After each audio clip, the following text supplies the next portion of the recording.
waa d'abord xam nga tey bis la boo xam ne bi bisu màgg la ndax sama syndicat de base Union du Sénégal moo ko initié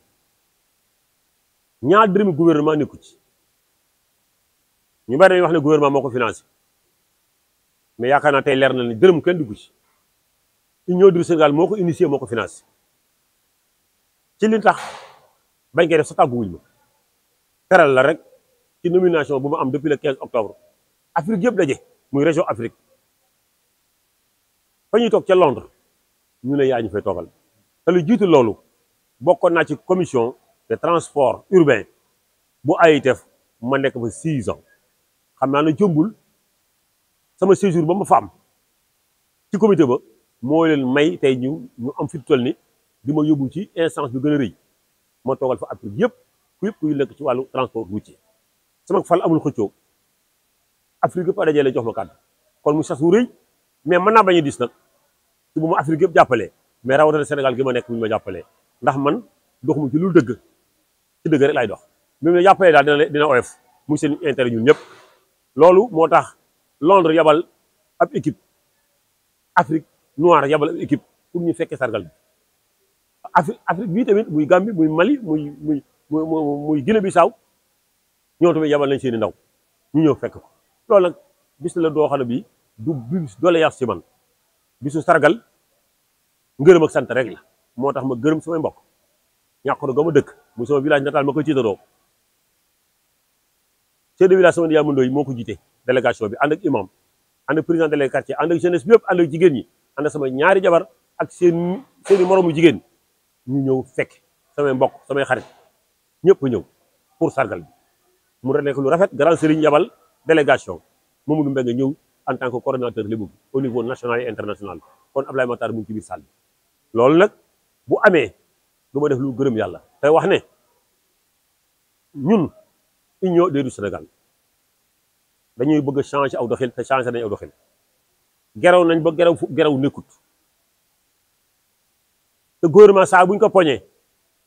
xeex ak moom ba mu tëdd ci suuf na la jox ma këyit gi ma signé la ko nga jox këyit gi mu signé ko nga la ko jógal bu jógee dootul taf dara fekk day xam ne da nga poñe woon moo tax ñu am ay protocole d'accord yu bari gouvernement signé ko ci fitna te du jur tous dala koy signé rek ba fi mu tëddoon mën faa jóg mais bu jógee dootu la faale ñu ne non ak la nouvelle équipe gouvernementale ñun nag syndicat autrement la ñuy def benn système dialogue waxtaan bu jubóo gis nga waxtaan lu mu la may day sax mais xeex lu mu la may mën na laa bañ a jëriñ moo tax nag ñu ne nag partenariat lañ bëgg suñu digg nag patronat bi suñu digg gouvernement te gouvernement aussi nangul nañu ko ndax waaw mais xam nga camarade Baye la soo wax na ko léegi chargé de communication bi waroon wax moom Baye la wax na ko muy que ñu am ay convention collective ñu renouveler parc bi transport bi ñi koy def te wur ñu koy def ñu bàyyi ko yaatal tali yi cëwal si ñu am ay conditions yu baax transporteur bi nekk ay conditions yu baax ci moom oto bu nekk ci conditions yu baax ki koy dawal nekk ci conditions yu baax ka ci dugg nekk ci conditions yu baax loolu mooy njëriñ askan wi te loolu nag mënuñu ko am lu dul dialogue moo tax nag ñu ne li fi nekkoon dinañ ko fi jëlee xeex nañ ba xeex nekkut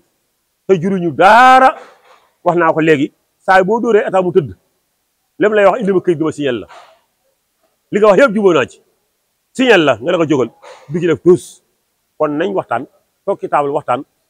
jàpp nañu waxtaan woowu loo fa jëlee dana yàgg ak yow loolu rek moo tax ñu changé jéggi doon. Oui, c'est un signal fort. Le syndicat de base m'a honoré puisque c'était pas évident. C'est eux qui ont dépensé, c'est eux qui étaient l'initiative. L'initiateur de ce sargal, c'est l'Union du Sénégal. C'est mon syndicat de base au niveau national. Depuis que je suis honoré par la région Afrique, de me mettre à la tête comme président de section des transports routiers au niveau du siège mondial à Londres, comme les autres régions, Europe, Asie, Amérique, l'Afrique m'a choisi. Cette information est passée, ils ont pris leur propre initiative de m'honorer. Nous avons aussi invité tous les secrétaires généraux de différents syndicats, les regroupements, Cet événement aussi a été parrainé par M. le Président de la République. Il avait aussi accepté ce parrainage. Il a dépêché le ministre des Infrastructures et des Transports pour venir lui représenter ici comme parrain, comme chef de l'État, parce que c'est lui le chef de l'État. Vous parlez maintenant du syndicat national. Je n'ai pas terminé au niveau international. Londres avait dépêché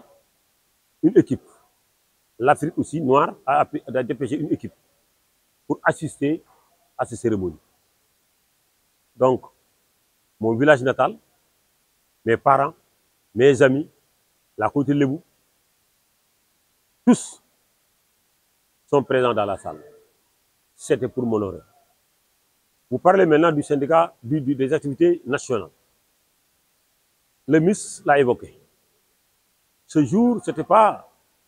pour moi de poser des doléances. C'était un jour de sargal, c'était un jour de remerciement à tout le monde. Mais le chargé de la communication, ce que voulait dire M. Baïlé Sow de l'ITEF l'a souligné, les difficultés que rencontrent les acteurs routiers. Le ministre aussi a répondu. Oui, les difficultés, il a évoqué l'application de la convention collective, le renouvellement du parc, la réduction des postes de contrôle, mettre les meilleures conditions aux travailleurs, revoir le système de contrôle routier. Ce sont les premiers points qu'on a soulignés. Le ministre a répondu. Et tout est inscrit sur le document des États généraux. Oui, je suis optimiste. Le document des États généraux ne sont pas sortis, mais on est conscient que le dossier, s'il sort, on pourra trouver gain de cause. Puisque c'était une discussion entre gouvernement, entre acteurs routiers, entre consommateurs. Le gouvernement n'est pas fermé dans une chambre pour mettre un document. On a présenté des termes de référence. Nous avons échangé. Parfois nous sommes d'accord, parfois nous ne sommes pas d'accord. Mais on a mis sur place une commission,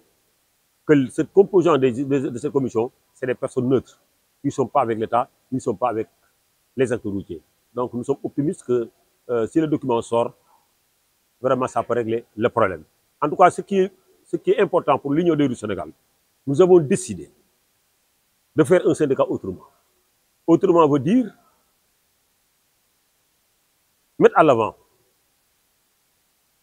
la patience, les échanges, le dialogue, pour l'intérêt des acteurs routiers. Parce que si on a des actes,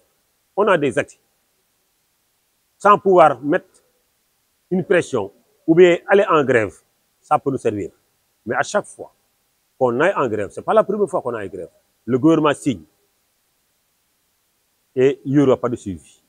Puisque c'est une pression que le gouvernement a subie,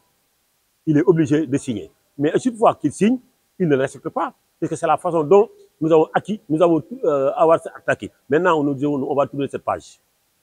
Dialoguer.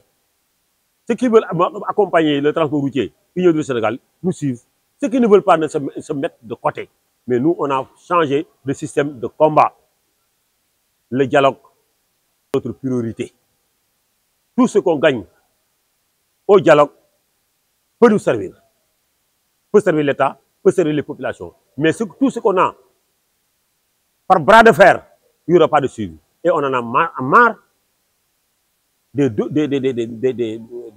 protocoles d'accord sans suivi d'application. C'est pourquoi nous avons changé de système. Maintenant, en priorité, c'est le dialogue, c'est l'échange avec le patronat, avec l'État du Sénégal, pour avoir des acquis pour le secteur des transports. sama liggéey opération bon maa ngi doon jaay di importer bois de Côte d'Ivoire et puis ma indi ko fii di jaay fii. Total bi non ma sama chiffre d'affaires normalement 3 milliards mais dans plus parce que dañu may jox may verser kii mais parcelle bi moom du ma ko jëndee jënd naa ko du ma de 1 milliard mais sama société moo ma doon fay SMCI de Côte d'Ivoire moo ma doon fayale par étape. Suuf bi sama hectare 1 hectare 500 moo war a nekk waaw bu nekkee moyen noonu lu bari parce que 17 parcelles la 10 sur 15 boo ko xayma à part dana joxe 1 hectare et quelque mais liggéey bi def naa ci ñetti bâtiment boo xam ne famille yi ak ouvrier yi ñoo doon nekk foofu di liggéey man bu si ci laa dikk mais lu ji def marchandise bi sax da ngeen koy gis ci photo moo nekkoon foofu ci kii bi bon depuis 25 ans maa ngi liggéey fii ci Sénégal si je me trompe pas même, je suis le premier normalement ou seule personne qui fait importation de bois en tant que sénégalais fii boo ma gis bu dul naar bu dul tubaab man mi Moussa Ndiaye maa nekkoon importateur de bois fii ñëpp xam nañu ma ci benn temps rek ñëw di groupement bii ñëw ñu ne ñoo ko moom jaar fale